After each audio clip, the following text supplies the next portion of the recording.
আমার আল্লাহ বলে এই জমিনটা আমি পুরায়া তামা বানায়া দিব। এই জমিনের মধ্যে যত পানি আছে পানিগুলো আমি আল্লাহ পুরায়া ছাই বানায়া দিব। যেদিন কিচ্ছু বলতে কিচ্ছু থাকবে না, সেদিন থাকবে শুধু আমার আল্লাহ।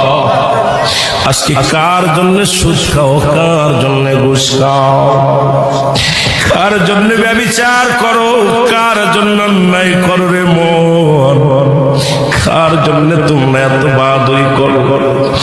আরে আজকে একটা কথা বলতে গেলে কষ্ট হয়। এই জমিনটা আল্লাহ পুরায়া তামা বানায়া দিবে। এই জমিনের মাটিগুলো পুড়ে হবে তামা। এই জমিনে যত পানি আছে পানিগুলো পুড়ে হবে ছাই।